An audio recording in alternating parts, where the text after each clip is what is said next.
Hello, my lovely listeners. I'm Dr. Mary Barson. And I'm Dr. Lucy Burns. Welcome to this episode of Real Health and Weight Loss.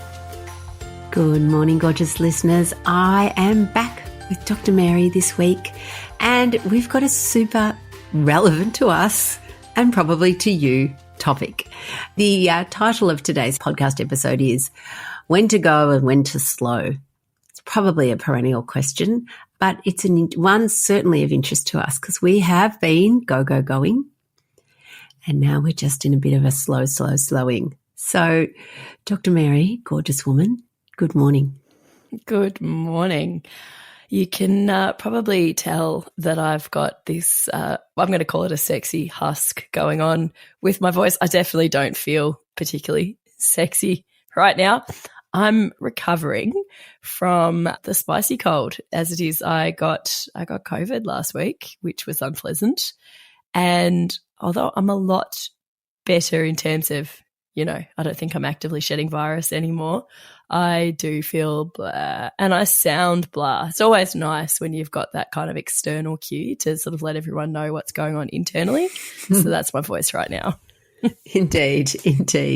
And it's been interesting. And I mean, lovely listeners, you will know that Mary and I did back-to-back road shows traveling interstate for 6 weeks on back-to-back with Mary, or certainly with Mary's family, not my family, they were at home.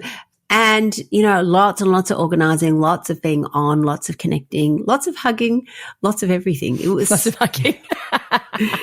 It was extremely good, but it was also quite depleting from, each of our personal points of view. So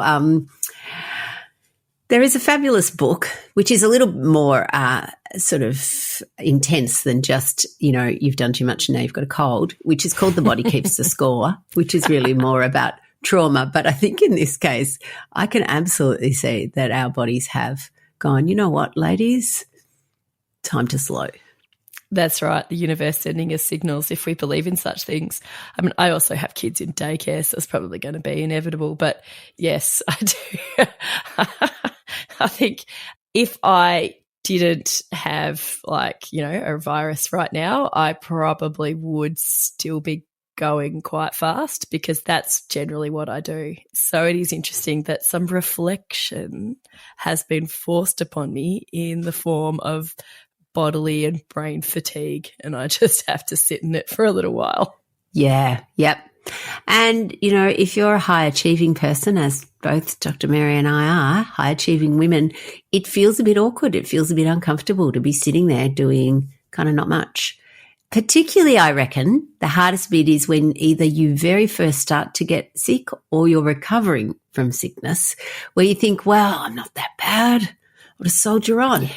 Just push through, come on, toughen up, have a cup of concrete and just do it. Yes. Definitely. I sometimes do, I have a tendency to tell myself to have a cup of concrete and keep going, which is fine and good and helpful when it's in the right balance, which I believe is a lovely segue to what we're talking about today, Lucy, about, self-care, self-soothing, self-indulgence, the doing versus procrastinating versus resting.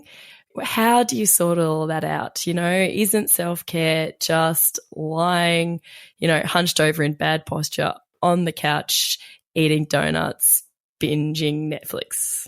Is that self-care? Of course, that's a rhetorical question. And of course, we all know the answer is no. It is interesting, isn't it? Because you're right. I mean, and for a long time, we have been conditioned by various commercials to soldier on when we're unwell.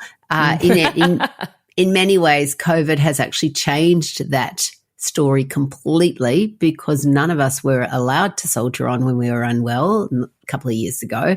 And so I think that we have probably just recalibrated soldiering on when we're sick.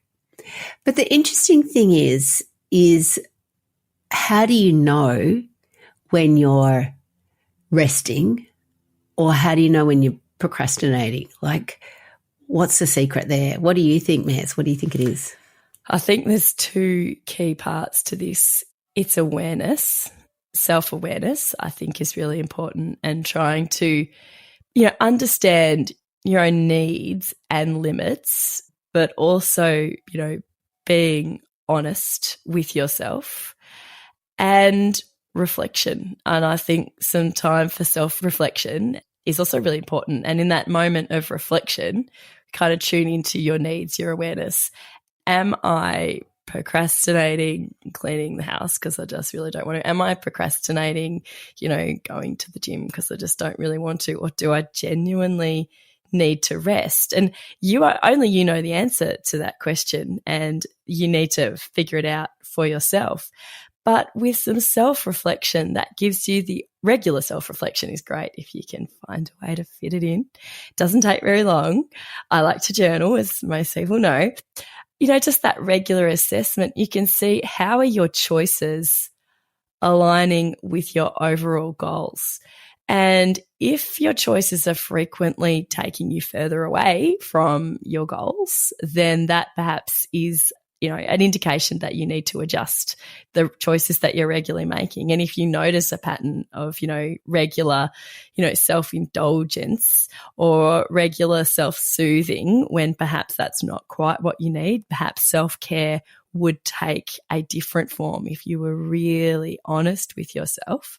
But also sometimes it is totally possible to push yourself excessively and neglect your self-care when you should be resting. So awareness, reflection, honesty, and how do your choices fit in with your overarching goals? Exactly. And it's interesting because I think for a lot of us, we don't trust ourselves, and particularly if you've made promises to yourself that you're going to do it. I'm going to clean up the house. No, I'm going to do it today, and then you don't do it for whatever reason, or you're going to go to the gym. Yep, I'm going to go for a walk. You make these promises and you actually don't follow through. Then your brain goes, well, I don't know what's going on here. What story am I giving myself? What is true and what isn't? So it can be really hard at the start, I think, to develop that self-trust. But once you've got the self-trust, then you know what you really, really, truly want and need. And I think one of the traps we fall into is because we don't trust or know ourselves very well, we rely on external direction, which is why then we can fall into the perfectionist trap, or the trap that we need, as you know, a meal plan to follow, or that we need a personal trainer to design us an exercise program that we will follow religiously, whether it meets our needs or not. And we don't actually have the confidence or the self-awareness to orchestrate our own plan.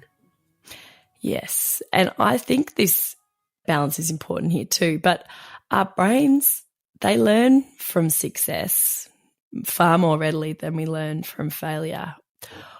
And, well, to put it another way, if we frequently set ourselves, self-care goals and we just frequently don't hit them, our brain's going to learn that we can't do it. So we could fall into that can't do it, won't try. If you're able to make some self-care goals that you can keep, and this is where making really, really little, doable, small, achievable goals, those SMART goals where you really shrink the change right down, can be helpful. Then our brain starts to learn from success. And the other thing to bear in mind is that our human brains, we tend to be very short-term focused. We tend to be stuck in the moment. We want immediate comfort. We want immediate self-gratification. We want to be rested, entertained. We want to feel pleasure right now in this moment. But often the thing that can bring us pleasure or comfort or entertainment right now in this moment might not be compatible with what we want long term. So yeah, I could rest on the couch right now. Well, I'm sick right now, so I was feeling well. Resting on the couch right now. Right now, resting on the couch with some chocolate and some Netflix means I'm rested, I'm entertained, I've got pleasure. It's really lovely. Short-term me is just like doing backflips of delight, but long-term me is just like banging on the glass saying, no, don't, stop it. Just go for the walk, call your friends and go for a walk, or just put the chocolate away. It's not helpful because you are giving into your short-term desires at the expense of your long-term goals and long-term needs. And that can be tricky for humans to think long-term and to think about the long-term consequences of our actions. So it's got to be kind to yourself now and kind to yourself in the future as well. Be kind to future you. Absolutely. And I think the other thing to just bear in mind also is it's all about the amount of times that you perhaps do that. Like, we're not saying there's anything wrong with lying on the couch watching Netflix. In fact, I did that on Saturday. So here's the thing. Again, I'm banging on about my crazy swimming. So I'm swimming. Didn't swim while I had my cold because that's not good for viruses.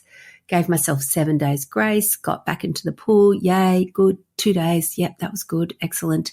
On Saturday recently, I was still tired. And in fact, I'd developed now a sty in my eye. Just not cool. And, I'd done some coaching in the morning and I wanted to, my plan was go for the swim. And in fact, I didn't want to. Didn't matter what I said to myself. I just didn't want to. So I actually said, you know what? I got out my chair. I've got a fancy recliner sort of chair. So I set that all up with my blankie. It was cold. I watched a couple of series of Netflix. I didn't eat chocolate because I don't do that anymore. And I felt really well rested.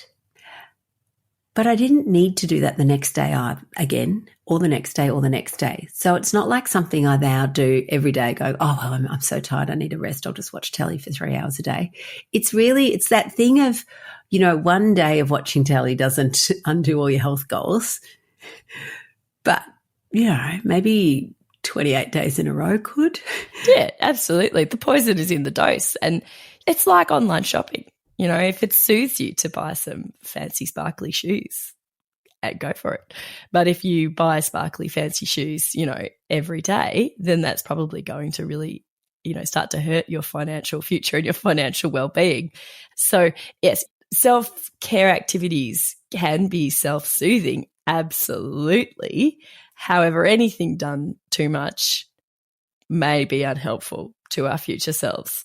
I mean, yeah, if you've got heaps of money, you want to buy shoes every day, go for it. I'm not going to stop you. And if 3 hours of television can fit into your health goals and your lifestyle, that's fine. Go for it. I'm not going to stop you. However, it's important to have that self-reflection and that honesty and that awareness to say, are my choices really helping me here? Yeah. And I think the other tricky thing in this, so, we've just basically said that, one shower doesn't break a drought. It becomes tricky if the thing, though, leads to more things. So what I mean by that, this is like the person who has an addiction, an alcohol addiction, for example, whose brain's going, oh, well, one glass of wine isn't going to break the drought. Well, if you then can't stop, if you can't regulate, if one thing is going to lead to thousands, that's where you really do need to know yourself well. Absolutely. Yes, I've got friends who have difficulties with poker machines, which are, in my opinion, a really significant problem in Australian society. They're these just this gambling machine that's got little bright lights and it gives you a big dopamine hit. And I could care less, basically. I could do it, not do it. I think I've done it a couple of times. Yeah, it was a little bit fun, but it was really, really just not for me. And I could go to a venue and there are poker machines there and it just doesn't bother me at all. But I know people who I care about for whom that is a really big problem, and it's just much easier for them in the long run to just not do it at all and even avoid venues where they're at. And it's just better for them because, a little bit is harmful. Again, self-reflection, honesty, adjustment. And, we can all do this. For me, I mean, it's a much more mild example, well, possibly mild. well, maybe not actually, because health is really incredibly important, ice cream and white chocolate. I don't eat them anymore, but, I have still to this day would have extreme difficulty regulating these. So if I had a little bit of ice cream, I would want a lot more. And if I had a little bit of white chocolate, I'd probably want a lot more, even though it'd make me feel sick, even though all of these things. So it is just easier for me to just not have them. And life is great and lovely and wonderful without them. It's just so much easier. Yes, easier to have none than some for certain products or certain activities. And yes, mine is, certainly Lindor balls has always been one, milk chocolate, but also games on my phone like Candy Crush, those sorts of games. So even though I've never had a poker machine problem, I can completely understand it, because I find once I start playing those sorts of games, I do this to myself. I go, I start bargaining. I'll stop when the clock reaches 11 o'clock. And then what happens is it becomes 11:02 and I go, I've missed the deadline. Okay, it'll be 11:05. Yep. And then, of course, you miss that. And all of a sudden, I'll just have one more game. Last game, Lucy, last game. Then you can go and do, and then, 5 games. And hours can go by as you're bargaining with yourself to stop it. And it's just potentially really not helpful.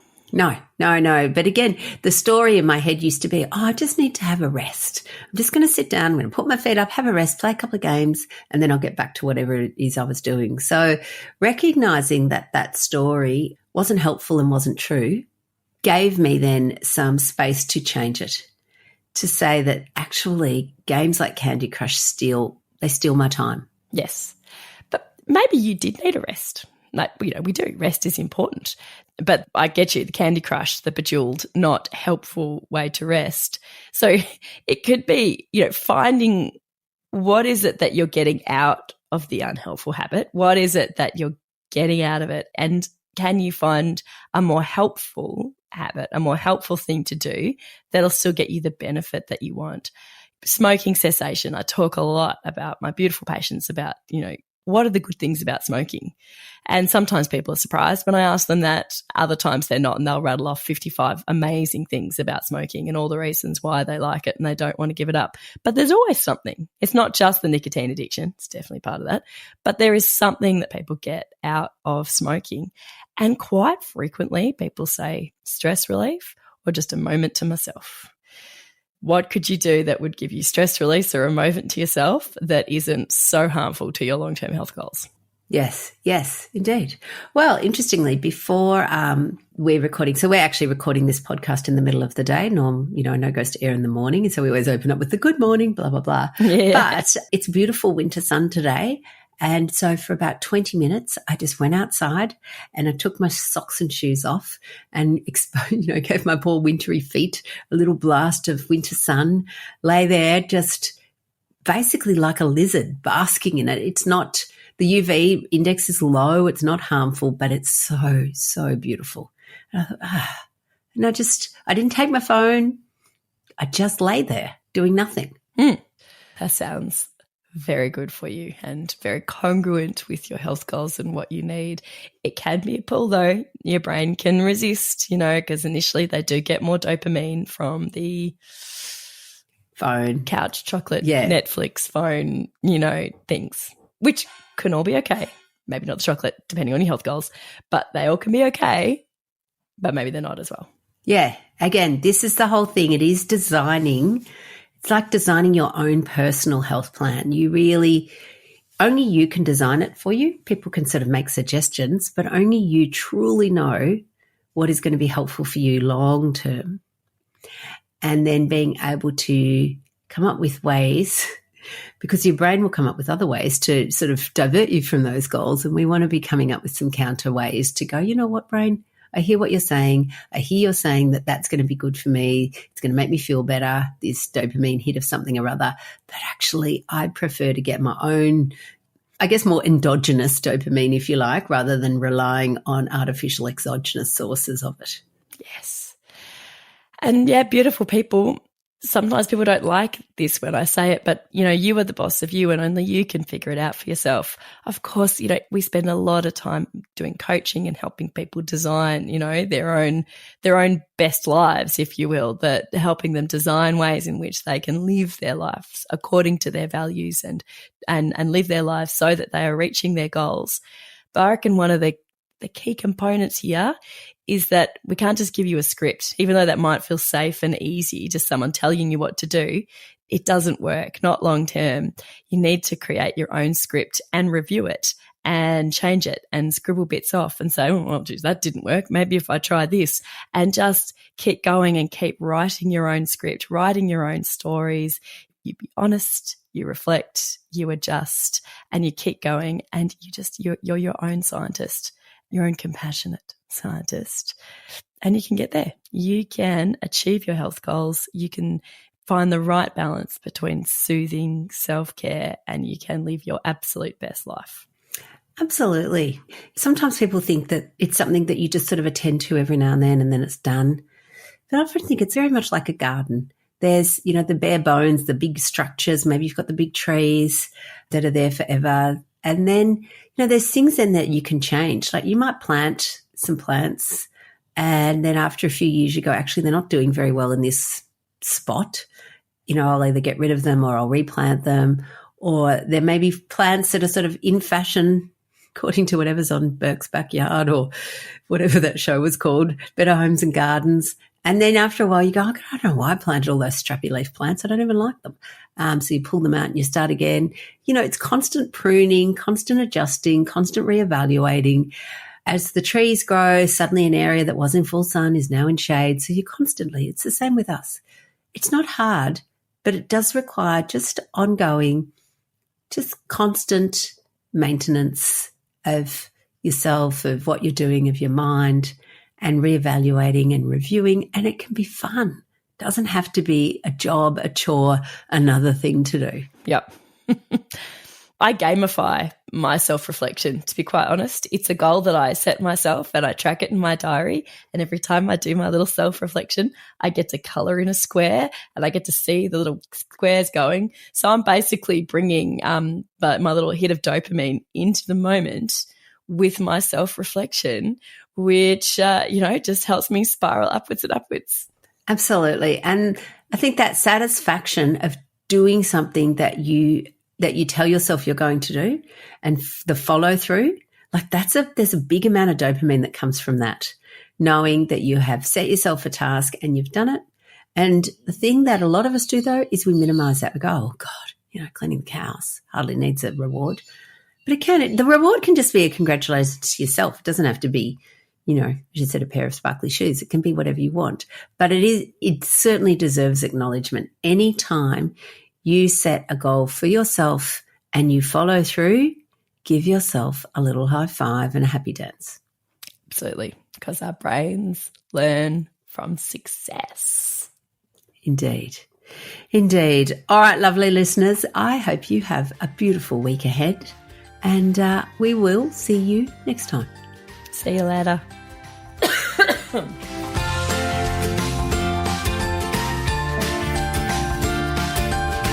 So, my lovely listeners, that ends this episode of Real Health and Weight Loss. I'm Dr. Lucy Burns. And I'm Dr. Mary Barson. We're from Real Life Medicine. To contact us, please visit rlmedicine.com. And until next time, thanks for listening. The information shared on the Real Health and Weight Loss podcast, including show notes and links, provides general information only. It is not a substitute, nor is it intended to provide individualized medical advice, diagnosis, or treatment, nor can it be construed as such. Please consult your doctor for any medical concerns.